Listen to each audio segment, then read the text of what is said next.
Hello दोस्तों, तो कैसे यार आप लोग। आशा करते हैं आप लोग मस्त होंगे और आपकी तैयारी भी मस्त चल रही होगी। तो जैसा कि यार हम लोग क्लास 12 फिजिक्स देख रहे थे, ठीक है। तो आज हम इस पे शुरू करने वाला चैप्टर नंबर 4 गतिमान आवेश तथा चुंबकत्व। तो तीसरे चैप्टर तक, विद्युत धारा वाले चैप्टर तक हमने पूरा कंप्लीट करा दिया है, न्यूमेरिकल तक का आपका। तो आज से हम लोग शुरू करेंगे कौन सा चैप्टर, चौथा चैप्टर गतिमान आवेश तथा आपका चुंबकत्व, ठीक है। तो आज हम इसमें पढ़ने वाले इस चैप्टर का बेसिक, ठीक है। गतिमान आवेश तथा चुंबकत्व वाले चैप्टर पे आज हम इसमें पढ़ेंगे इसके बेसिक के बारे में, चुंबकीय क्षेत्र के बारे में सबसे पहले पढ़ेंगे कि चुंबकीय क्षेत्र क्या होता है, इसकी परिभाषा, मात्रक, सूत्र, विमा, ठीक है। ये सब कुछ आज के इस वीडियो पे बात करेंगे, ठीक है। क्योंकि आज का जो पहला वीडियो है ना, एक चीज़ जान लो, किसी भी चैप्टर का पहला वीडियो बहुत ज़्यादा महत्वपूर्ण होता है, क्योंकि उस चैप्टर पे आपको उस पूरे चैप्टर का बेसिक मिलता है, ठीक है। अगर आप बेसिक, जो बच्चा समझ गया ना, जो छात्र बेसिक समझ गया ना, वो आगे का पूरा सिस्टम समझ जाता है, पूरा चैप्टर उसको आसान लगता है। इसलिए आपको करना क्या है, किसी भी चैप्टर का पहला वीडियो जरूर देखा करो, ठीक है। तो सिंपल गतिमान आवेश तथा चुंबकत्व चैप्टर आज से स्टार्ट हो रहा है। अगर जिसने अभी तक के चैप्टर 3 तक कंप्लीट नहीं किया, डिस्क्रिप्शन पे फिजिक्स की प्लेलिस्ट है, उस पर आप जाके सारे वीडियो देख सकते हो, ठीक है। तो सिंपल शुरू करते हैं हम लोग चौथा चैप्टर गतिमान आवेश तथा चुंबकत्व। और जान लो ये चैप्टर बहुत महत्वपूर्ण है, और ये जो आज पढ़ाने वाले ना चुंबकीय क्षेत्र, ये भी महत्वपूर्ण, इसकी परिभाषा पूछी जाती है, सूत्र, मात्रक, विमा, सब कुछ इंपॉर्टेंट है, ठीक है। तो चलो शुरू करते हैं वीडियो को। सिंपल पहले हम लोग क्या पढ़ेंगे, चुंबकीय क्षेत्र, जिसे इंग्लिश में बोलते हैं मैग्नेटिक फील्ड। क्या होता है चुंबकीय क्षेत्र? तो देखो नाम से पता चलता है चुंबकीय क्षेत्र या मैग्नेटिक फील्ड। इसके मतलब ये है कि चुंबक के आसपास का ही क्षेत्र होगा जिसे चुंबकीय क्षेत्र कहते होंगे, ठीक है। चुंबकीय क्षेत्र का यही तो मतलब है, चुंबक का क्षेत्र, अर्थात चुंबक के आसपास का क्षेत्र, यही चीज तो है चुंबकीय क्षेत्र। तो सिंपल मान लो आपके पास ये कोई चुंबक है, ठीक है। मान लो आपके पास ये कोई चुंबक है। चुंबक पे सबको पता होता है, इधर वाला नॉर्थ ध्रुव होता है अर्थात उत्तरी ध्रुव, इधर दक्षिणी ध्रुव। ये आपके पास कोई चुंबक है जिसका उत्तरी ध्रुव और दक्षिणी ध्रुव हमने बनाया। आप देखो ये चुंबकीय क्षेत्र जो है, इसका अध्ययन कैसे किया गया था। तो चुंबकीय क्षेत्र का अध्ययन, मान लो अगर हम लोग चुंबक के आसपास, मान लो यहाँ पे कोई भी तार लाते हैं, ठीक है। अगर हम इस चुंबक के आसपास कोई भी तार लाते हैं, तो आपको पता है उस तार पे, ठीक है, तार के अंदर क्या होता है, तार में धारा बह रही होती है, और धारा बह रही तो उसमें इलेक्ट्रॉन भी आपके होंगे, ठीक है। इस तार में आपके इलेक्ट्रॉन भी होंगे, क्योंकि धारा बहेगी तो आवेश तो होगा ही, तो इलेक्ट्रॉन भी आपके होंगे, ठीक है। आप बात करें ये जो चुंबक होता है, ये चुंबक जो होता है ये आवेश को अपनी ओर आकर्षित करता है, ठीक है। ये जो चुंबक होता है इस तार के अंदर के आवेश को अपनी ओर आकर्षित करता है, और आकर्षित करेगा तो मतलब उसको खींचेगा अपनी ओर, अर्थात उस पर कुछ बल लगा के ही खींचेगा, तो उस पर बल लगाता है, ठीक है। मान लो कोई चुंबक है और आप उसके पास, मान लो चुंबक के पास आप कोई तार ले जाते हो, ठीक है। जैसे आपका चालक तार होता है जो, ठीक है, घरों में जो तार होता है चालक वाला, तो अगर आप चालक तार ले जाते हो तो चालक तार जो होता है उसमें धारा बहेगी, धारा के कारण उसमें इलेक्ट्रॉन होंगे या आवेश होगा, ठीक है। अब ये जो आवेश होगा, तो अगर आप चुंबक के पास इसे ले जाओगे तो चुंबक क्या करेगा, इसे अपनी ओर आकर्षित करेगा, और आकर्षित करेगा अर्थात उसे खींच रहा है, तो कुछ ना कुछ बल लगता है, उस बल को चुंबकीय बल बोला जाता है, ठीक है। उस बल को क्या बोला जाता है, चुंबकीय बल, अर्थात चुंबक के द्वारा आवेश पर लगाया गया बल, जिसे क्या बोलते हैं, चुंबकीय बल बोलते हैं, ठीक है। तो सिंपल चुंबक जो है, अगर ये आपका ये जो चुंबक है अगर इस आवेश को अपनी ओर आकर्षित कर रहा है तो उस पर कुछ बल लग रहा है, और ये जो आवेश पर जो बल लग रहा है उसे क्या बोलते हैं, चुंबकीय बल। आप बात करें कि आपका परिभाषा क्या हो जाएगी आपके चुंबकीय क्षेत्र की, तो चुंबक के चारों ओर का वह क्षेत्र, ठीक है, चुंबक के चारों ओर का वह क्षेत्र जिसमें कोई आवेश अपने ऊपर आपका चुंबकीय बल का अनुभव करे, ठीक है। ध्यान से समझो, चुंबक के चारों ओर का एक ऐसा क्षेत्र जिसमें कोई आवेश अपने ऊपर चुंबकीय बल का अनुभव करे, उस क्षेत्र को चुंबकीय क्षेत्र, मैग्नेटिक फील्ड कहते हैं। सिंपल भाषा पे आपको बता रहे हैं, मान लो कोई चुंबक है, अगर आप उसके पास कोई तार ले जाते हो, तार में आवेश होगा, तो अगर चुंबक उस आवेश को अपनी ओर आकर्षित करता है तो उसको आकर्षित करता है, अपनी ओर खींचता है, अर्थात उस पर कोई बल लगाएगा, तो उस बल को कहेंगे चुंबकीय बल। तो वो जो चुंबकीय बल उस आवेश पे लग रहा है, तो वो जो क्षेत्र, जितने क्षेत्र में वो आ रहा है, उसे ही चुंबकीय क्षेत्र बोलते हैं। परिभाषा कहती है चुंबकीय क्षेत्र क्या होता है, चुंबक के चारों ओर का वह क्षेत्र जिसमें कोई आवेश अपने ऊपर चुंबकीय बल का अनुभव करता है, उसे चुंबकीय क्षेत्र कहते हैं, ठीक है। मान लो आपके पास ये चुंबक था, ये आपके पास कोई चुंबक था, जिस पे आपका ये नॉर्थ ध्रुव ये साउथ ध्रुव था। तो आपका चुंबक के चारों ओर का एक ऐसा क्षेत्र, ठीक है, चुंबक के चारों ओर का एक ऐसा क्षेत्र, ठीक है, देखो सही से बना दे आपका, ये आपका नॉर्थ ध्रुव, ये इधर वाला साउथ, ठीक है, इस टाइप से आप बना सकते हो पूरा, ये आपका इस टाइप से, ठीक है। मतलब चुंबक के चारों ओर का एक ऐसा क्षेत्र जिसमें कोई आवेश अपने ऊपर आकर्षण का अनुभव करे, ठीक है, मतलब उसको वो चुंबक क्या करे, अपनी ओर आकर्षित कर ले, ठीक है, वो चुंबक क्या करे, अपनी ओर आकर्षित कर ले, तो उस क्षेत्र को क्या बोलते हैं, चुंबकीय क्षेत्र बोलते हैं, ठीक है। इस चुंबक के चारों, इधर का क्षेत्र, इधर का क्षेत्र, इधर का क्षेत्र, इधर का क्षेत्र, मतलब चुंबक के चारों ओर का वह क्षेत्र जिसमें अगर आप कोई आवेश ले जाते हो, तो अगर चुंबक उस आवेश के ऊपर चुंबकीय बल लगाता है, तो उस आवेश के ऊपर अगर चुंबकीय बल लगाता है, तो वह क्षेत्र, जिस क्षेत्र पे वो आवेश आ रहा है, मान लो यहाँ पे अगर आवेश आ रहा है, अगर ये चुंबकीय क्षेत्र के बाहर है तो इस पे चुंबकीय बल नहीं लगेगा। अगर ये आवेश जैसे ही इसके एरिया पे आएगा, तो ये आपका चुंबक तुरंत इस पे क्या लगाने लगेगा, चुंबकीय बल, मैग्नेटिक फोर्स लगाने लगेगा। अब जब इस पे चुंबकीय बल लगेगा, तो जहाँ पे चुंबकीय बल लगने लग जाए उतना क्षेत्र ही आपका चुंबकीय क्षेत्र होगा, उतना क्षेत्र ही चुंबकीय क्षेत्र होगा, ठीक है।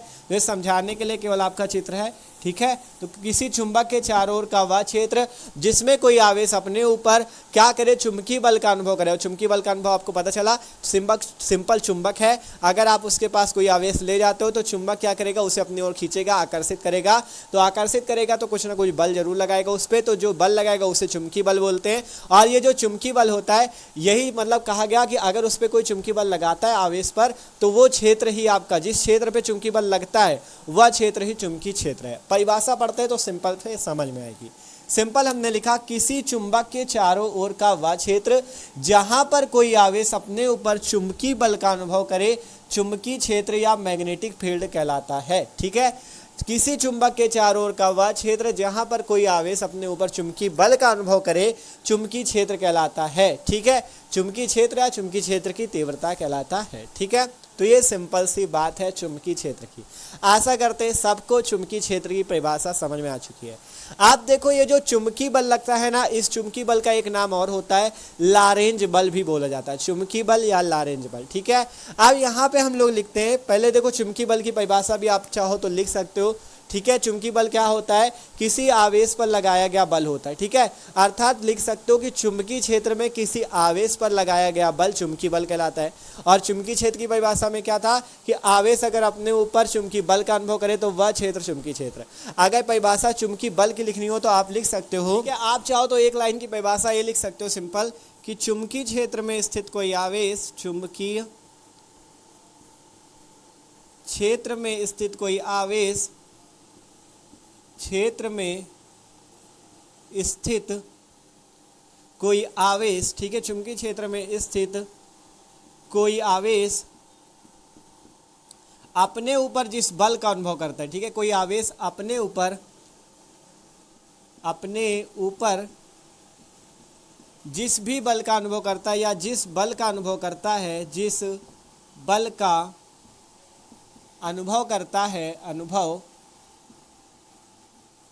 है उसे चुंबकीय बल कहते हैं, उसे चुंबकीय बल या लारेंज बल कहते हैं, उसे चुंबकीय बल, मैग्नेटिक फोर्स या लारेंज फोर्स कहते हैं। चुंबकीय बल या लारेंज बल, दो नाम होते हैं, चुंबकीय बल या लारेंज बल, ठीक है, चुंबकीय बल या लारेंज बल कहते हैं, ठीक है। ये चीज़ आपको याद रखना है, चुंबकीय बल या लारेंज बल कहते हैं, ठीक है। सिंपल से चुंबकीय बल की परिभाषा अगर आपसे पूछी जाए, या लारेंज फोर्स की, लारेंज बल की परिभाषा पूछी जाए, तो चुंबकीय क्षेत्र में स्थित अगर कोई आवेश अपने ऊपर जिस बल का अनुभव करता है, ठीक है, चुंबक के कारण उस पर जो बल लगता है उस बल को चुंबकीय बल बोला जाता है। चुंबकीय क्षेत्र में स्थित कोई आवेश अपने ऊपर जिस बल का अनुभव करता है उसे चुंबकीय बल या लारेंज बल कहते हैं, ठीक है। तो सिंपल सी परिभाषा हुई लारेंज बल या चुंबकीय बल की। आप बात करें, इस चुंबकीय बल का एक सूत्र भी होता है, ठीक है, उस सूत्र को समझते हैं अब यहाँ पे, ठीक है। हम यहाँ पे देखो लिखते हैं, फिर आपको पूरा समझाते हैं, ठीक है। ठीक है, आप यहाँ पे एक चीज़ और लिख सकते थे, जैसे चुंबकीय क्षेत्र की परिभाषा लिखी, आप यहाँ पे लिख सकते हो कि इसे बी से प्रदर्शित करते हैं, ठीक है। चुंबकीय क्षेत्र को कैपिटल बी से प्रदर्शित करते हैं, यहाँ पे लिख लेना, इसे कैपिटल बी से प्रदर्शित करते हैं, ठीक है। चुंबकीय क्षेत्र को कैपिटल बी से प्रदर्शित करते हैं, ठीक है, प्रदर्शित करते हैं, ठीक है। इस टाइप से आप लिख लेना कि चुंबकीय क्षेत्र को कैपिटल बी से प्रदर्शित करते हैं, ठीक है, कैपिटल बी से प्रदर्शित करते हैं, ये बात आप लिख सकते हो। अब यहाँ पर से नीचे से लिखते हैं, ठीक है, माना कोई आवेश Q, ठीक है, माना कोई आवेश Q, आवेश Q चुंबकीय क्षेत्र B में, चुंबकीय क्षेत्र B में v वेग से गति करता है, ठीक है, चुंबकीय क्षेत्र B में v वेग से गति करता है, v वेग से गति करता है, ठीक है, v वेग से गति करता है, ठीक है। सिंपल आपको पता है, जब आपका तार आप ले गए थे चुंबक के पास, जब आप तार ले गए थे तो तार में जो धारा बह रही है उसमें इलेक्ट्रॉन जो होते हैं रुके हुए नहीं होते, इलेक्ट्रॉन पूरे में प्रवाहित होते हुए होते हैं, ठीक है, मतलब उस तार के अंदर इलेक्ट्रॉन प्रवाहित होते रहते तभी उस पर बल लगता है, ठीक है। तो सिंपल इलेक्ट्रॉन क्या होते हैं, गतिमान अवस्था में होते हैं, इसलिए हम कह रहे हैं कि v वेग से गति करता है, ठीक है। आपका चुंबकीय बल तब लगेगा जब चुंबक के चारों, मतलब चुंबक के चारों का वह क्षेत्र कहा गया था तो जिसमें आवेश अपने ऊपर चुंबकीय बल का अनुभव करता है, तो आवेश जो होता है गतिमान होता है, ठीक है। तो सिंपल आप जब आवेश गतिमान होता है तब वह अपने ऊपर चुंबकीय बल का अनुभव करता है, ठीक है। तो हमने लिखा माना कोई आवेश Q चुंबकीय क्षेत्र B में v वेग से गति करता है, तब लारेंज बल या चुंबकीय बल, तब चुंबकीय बल F बराबर सूत्र होता है F बराबर QVB साइन थीटा, ठीक है, ये होता है आपका सूत्र F बराबर QVB साइन थीटा, ठीक है। F बराबर QVB साइन थीटा होता है चुंबकीय क्षेत्र, जहां Q आपका आवेश है, V आपका वेग है, B आपका चुंबकीय क्षेत्र है और F क्या है, लारेंज बल या आप कह सकते हो चुंबकीय बल है, ठीक है। लिखा गया माना कोई आवेश Q चुंबकीय क्षेत्र B में v वेग से गति करता है, तब लारेंज बल F बराबर QVB साइन थीटा होता है, ये सूत्र हो जाता है, ठीक है। किसका सूत्र हो जाता है, चुंबकीय बल F का, और B क्या है यहाँ पे, चुंबकीय क्षेत्र की तीव्रता। तो ये सिंपल सी कुछ बातें, अभी बेसिक ही चल रहा है इसका। सबसे पहले चुंबकीय क्षेत्र की परिभाषा हुई कि किसी चुंबक के चारों ओर का वह क्षेत्र जिसमें कोई आवेश अपने ऊपर चुंबकीय बल का अनुभव करता है उसे चुंबकीय क्षेत्र कहते हैं, इसे B से प्रदर्शित करते हैं। फिर लिखा गया चुंबकीय क्षेत्र में स्थित कोई आवेश अपने ऊपर जिस बल का अनुभव करता है, ठीक है, जिस भी बल का अनुभव करता है उस बल को क्या नाम देते हैं, चुंबकीय बल, ठीक है। अगर चुंबकीय क्षेत्र है उसमें कोई आवेश स्थित है, या आप कह सकते हो, ठीक है, चुंबकीय क्षेत्र में अगर मान लो कोई आवेश, यहाँ पे लिख लेना कि चुंबकीय क्षेत्र में यदि कोई आवेश गति करता है, तो देखो परिभाषा यहाँ पे सही से लिखते हैं, आवेश स्थित नहीं होता, गति करता है, ठीक है। आप देख सकते हो परिभाषा सही हो चुकी है, लिखा है यदि चुंबकीय क्षेत्र में कोई आवेश गति करता है तो वह अपने ऊपर जिस बल का अनुभव करता है उसे, उस बल को चुंबकीय बल या लारेंज बल कहते हैं, ठीक है, करता है उस बल को, ठीक है, उस बल को चुंबकीय बल या लारेंज बल कहते हैं, या सिंपल इतना ही लिखे रहने दो, अपने ऊपर जिस बल का अनुभव करता है चुंबकीय बल या लारेंज बल कहलाता है। फिर इसके बाद लिखा गया था माना कोई आवेश Q चुंबकीय क्षेत्र B में v वेग से गति करता है, तब चुंबकीय बल F बराबर QVB साइन थीटा, और देखो F क्या था, चुंबकीय बल या लारेंज बल, Q क्या है आवेश, V क्या है वेग, B क्या है चुंबकीय क्षेत्र, थीटा क्या है लिख लेना, जहाँ थीटा जो है, थीटा कोण है V और B के बीच, जहाँ थीटा V और B के बीच कोण है, V और B के बीच कोण है, जहाँ थीटा क्या चीज़ है, V और B के बीच कोण है, ठीक है। हमने लिख दिया जहाँ ये वाला जो साइन थीटा लगा हुआ है, ये थीटा जो है ये V और B के बीच में कोण है, ठीक है। तो ये सिंपल सी बात थी अभी तक लारेंज बल की। अब बात करते हैं चुंबकीय क्षेत्र B का मात्रक विमा, ठीक है। मात्रक और विमा बहुत जरूरी है क्योंकि इससे बहुविकल्पी प्रश्न फंसते हैं, आपसे पूछा जा सकता है चुंबकीय क्षेत्र का मात्रक क्या है, चुंबकीय क्षेत्र की विमा क्या है, तो वो आप समझते हैं, ठीक है। इसी सूत्र से आप चुंबकीय क्षेत्र का मात्रक निकाल सकते हो, ठीक है। यहाँ पे जैसे आपका, अब बात करते हैं मात्रक, हेडिंग लगा लेना मात्रक, ठीक है, चुंबकीय क्षेत्र का मात्रक। मात्रक निकालने के लिए आपको ये सूत्र मिला है F बराबर QVB साइन थीटा। तो अभी आपको साइन थीटा को भूल जाना है क्योंकि थीटा एक कोण है। तो अगर हम यहाँ से B की वैल्यू निकालें, ठीक है, F बराबर है QVB, साइन थीटा को आपको छोड़ देना मात्रक निकालने के लिए, ठीक है। B का मान निकाले तो वो आ जाएगा F अपॉन में QV, ठीक है। अभी थीटा को छोड़ देना, ऐसा सूत्र याद रखना, ये F बराबर QV साइन थीटा। मात्रक निकालने के लिए F बराबर होता है QVB। अगर यहाँ से B की बात करें तो ये जो QV है, ये QV आपका इधर गुणे पे नीचे आ जाएगा इस पे भाग पे, तो B बराबर F अपॉन में QV, ठीक है। B बराबर में F अपॉन में QV, ये चीज़ आ जाएगा, जहाँ F बल Q आवेश और V वेग है, ठीक है। तो ये बी क्या है आपका चुंबकीय क्षेत्र। अब बात करें एफ बल, बल का मात्रक सबको पता होगा, बल का मात्रक होता है न्यूटन। बल का मात्रक क्या होता है, न्यूटन होता है बटे क्यू क्या है, क्यू है कूलाम, आवेश है ना, तो कूलाम इसका मात्रक होता है कूलाम। वी क्या चीज है भैया, वी क्या चीज है, वी को बोलते हैं वेग और इसका मात्रक होता है मीटर बटा सेकेंड।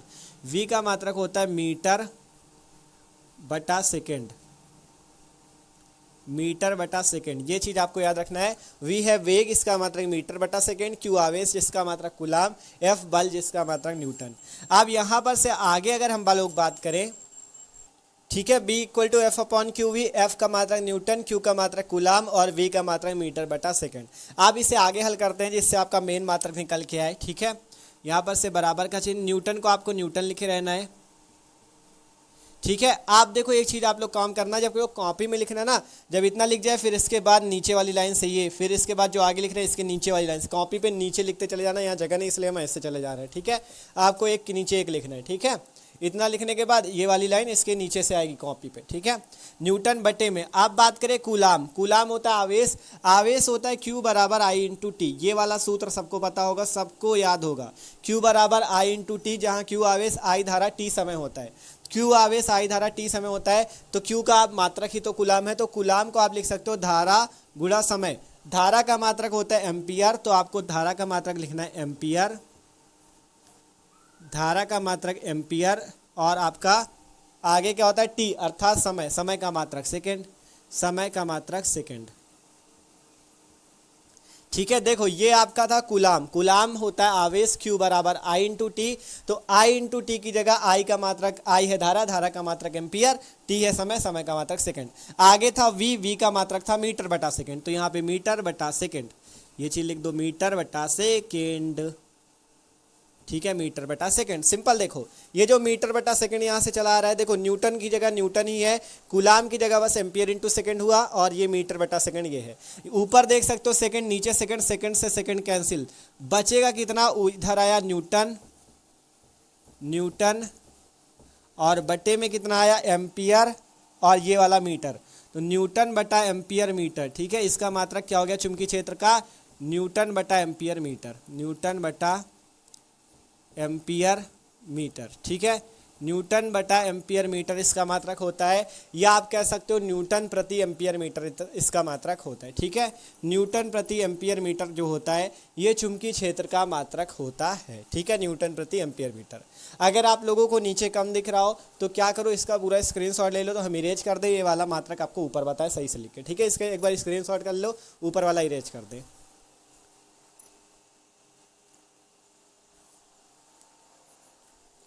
ठीक है। आप देखोगे तो आपको सही से दिख रहा होगा, यहाँ पे जो चीज़ हमने लिखा था वो यहाँ पे फिर से लिख दिया। इसका चुंबकीय क्षेत्र का मात्रक आया न्यूटन बटे में एम्पियर मीटर, ठीक है। इसे आप ऐसे भी लिख सकते हो, ठीक है। इसे आप कैसे लिख सकते हो, ऐसे भी लिख सकते हो, न्यूटन प्रति एम्पियर मीटर, ठीक है। एक चुंबकीय क्षेत्र का मात्रक आपको ये याद रखना है, न्यूटन प्रति एम्पियर मीटर, ठीक है। ये होता है चुंबकीय क्षेत्र का मात्रक, न्यूटन प्रति एम्पियर मीटर, ठीक है। चुंबकीय क्षेत्र का एक मात्रक और होता है, ठीक है, चुंबकीय क्षेत्र का एक मात्रक और होता है, कौन सा, वेबर प्रति मीटर स्क्वायर, वेबर प्रति मीटर स्क्वायर, ठीक है, वेबर प्रति मीटर स्क्वायर। एक मात्रक ये होता है चुंबकीय क्षेत्र का, वेबर प्रति मीटर स्क्वायर, और एक मात्रक और होता है टेस्ला। चुंबकीय क्षेत्र का एक मात्रक और है टेस्ला, ठीक है। कौन सा मात्रक है, टेस्ला बोलते हैं उसे, टेस्ला, ठीक है। ये तीन मात्रक आप मेन याद रखो जो कि महत्वपूर्ण है, आपसे बहुविकल्पी इन्हें भी पूछा जा सकता है। टेस्ला किसका मात्रक है, या न्यूटन प्रति एम्पियर मीटर किसका मात्रक है, वेबर प्रति मीटर स्क्वायर किसका मात्रक है। ये तीनों मात्रक चुंबकीय क्षेत्र के हैं आपके, ये तीनों मात्रक चुंबकीय क्षेत्र के हैं, ठीक है। तीन मात्रक आए हैं, न्यूटन प्रति एम्पियर मीटर, वेबर प्रति मीटर स्क्वायर या टेस्ला, तीन मात्रक होते हैं, तीनों को आपको याद कर लेना है, ठीक है। आप बात करते हैं चुंबकीय क्षेत्र की विमा, चुंबकीय क्षेत्र की विमा क्या होती, ठीक है। विमा कैसे निकलती, मात्रक से निकाल सकते हो या तो सूत्र से निकाल सकते हो।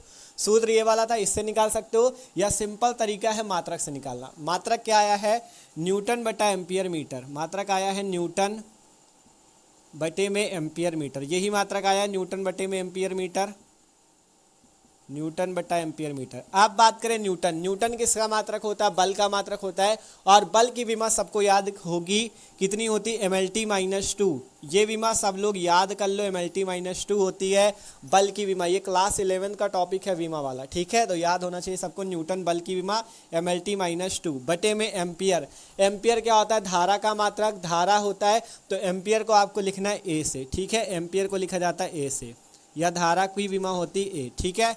फिर बात आती मीटर। मीटर क्या है? लंबाई का मात्रक। लंबाई के मात्रक या मीटर को आप लिखते हो एल से, तो आपको एल लिख देना है, ठीक है। न्यूटन की विमा mlt माइनस 2, न्यूटन की विमा mlt माइनस 2, एम्पियर की विमा ए और मीटर की विमा एल, ठीक है। अब इसे अगर सही से हल कर लें तो ऊपर है mlt माइनस 2 और नीचे ये जो ए और एल है इसको एक साथ लिख लो तो कितना आ जाएगा? ए एल को एक साथ लिख लो तो आ जाएगा ए एल, ठीक है। ए एल इस टाइप से आपका आ जाएगा, ठीक है। आप क्या करते हैं, इसे आगे हल करते हैं। ऊपर है mlt माइनस 2, mlt माइनस 2। अब ये जो ए एल नीचे है इसकी पावर में आप 1 और 1 मान सकते हो, तो ऊपर जाएगा तो ए की पावर माइनस 1 और एल की पावर माइनस 1 हो जाएगा, ठीक है। mlt माइनस 2 था, इसे आप ए की पावर 1 और एल की पावर 1 मान सकते हो, ऊपर जाएगा ए की पावर माइनस 1, एल की पावर माइनस 1 हो जाएगा। अब यहाँ पे बात करें, यहाँ पे इसकी पावर पे प्लस 1, ठीक है। कुछ नहीं लिखा तो प्लस का 1 माना जाता है, कुछ ना लिखा हो तो प्लस का 1 आप लोग मान लेना, ठीक है। अब इसे हल करें तो यहाँ पे एम एल की पावर 1 टी की पावर माइनस 2। अब ये जो a माइनस 1 और l माइनस 1 है ये भी इसके अंदर आ जाएंगे एक ही कोष्टक पे। a माइनस 1 ये लिख लो और l माइनस 1 जो है इस l प्लस 1 से जुड़ जाएगा, तो 1 और इसकी पावर कितनी है? माइनस 1, 1 और इसकी पावर कितनी? माइनस 1, तो ये इस टाइप से हो जाएगा। देखो क्या हुआ, m वैसा ही है, l की पावर यहाँ पे 1, l की पावर माइनस 1, तो l की पावर 1 और माइनस 1 हो जाएगा, t की पावर माइनस 2, a की पावर माइनस 1। अब यहाँ से अगर हल करें तो आपका m तो ये आया, l की पावर 1 माइनस 1, l की पावर 1 माइनस 1 मतलब l की पावर 0, l की पावर 0। अगर किसी की पावर 0 आती है तो उसका मान हो जाता है 1, ठीक है, तो इसकी जगह तो 1 हो जाएगा। आगे कितना बचा? t माइनस 2 और कितना बचा? a minus 1। यही आपकी किसकी विमा हो जाएगी? चुंबकीय क्षेत्र की mt माइनस 2 a माइनस 1, ठीक है, यही विमा हो जाएगी चुंबकीय क्षेत्र की mt माइनस 2 a माइनस 1, ठीक है। तो ये चुंबकीय क्षेत्र की विमा इस टाइप से आ जाती है। मात्रक देख ही लिया था, न्यूटन प्रति एम्पियर मीटर या वेबर प्रति मीटर स्क्वायर या टेस्ला, ठीक है, की विमा निकल आती है। आप इसे एक टाइप से और भी लिख सकते हो, कैसे? आप चाहो तो ये भी लिख सकते थे ml0 t minus 2 a minus 1, इस टाइप से भी लिख सकते हो, क्योंकि यहाँ पे l 1 माइनस 1 घटाने पे 0 आता है। आप ऐसे भी लिख सकते हो ml0 t minus 2 a minus 1, या l0 का मान 1 रख के आप m t minus 2 a minus 1 इस टाइप से भी लिख सकते हो। तो चाहे आप दोनों में, चाहे इस तरह से याद रख लो या इस तरह याद हो जाए तो इस तरह याद कर लो। चुंबकीय क्षेत्र की विमा इस टाइप से याद कर लेना, निकालना आपको आता ही है, याद ना हो तो निकाल लेना आराम से, ठीक है। तो आशा करते हैं सबको आज का ये पहला वीडियो अच्छा लगा होगा, जिस पर हमने क्या क्या बात किया, चुंबकीय क्षेत्र की परिभाषा, चुंबकीय बल या लारेंज बल की परिभाषा, चुंबकीय बल या लारेंज बल का सूत्र F बराबर QV sin थीटा, चुंबकीय क्षेत्र का मात्रक, चुंबकीय क्षेत्र की विमा, ठीक है। तो आज का वीडियो बहुत ज़्यादा इंपॉर्टेंट था, हमने कहा था बेसिक वीडियो बहुत इंपॉर्टेंट होता है, उसको जरूर अच्छे से पढ़ो, ठीक है। आशा करते हैं सबको समझ में होगा। समझ में आओ यार तो वीडियो को लाइक कर लेना, और जो लोग चैनल पे ना हो सब्सक्राइब कर लो, क्योंकि इसी तरह से मस्त तरीके से तैयारी चल रही है क्लास 12 फिजिक्स की भी और क्लास 12 केमिस्ट्री की भी। डिस्क्रिप्शन पे आपको दोनों की प्लेलिस्ट मिल जाएगी, उससे जाके मस्त तरीके से दोनों की तैयारी कर सकते हो। तो मिलते हैं यार किसी अगले वीडियो पे, इसका स्क्रीनशॉट करना हो कर लो।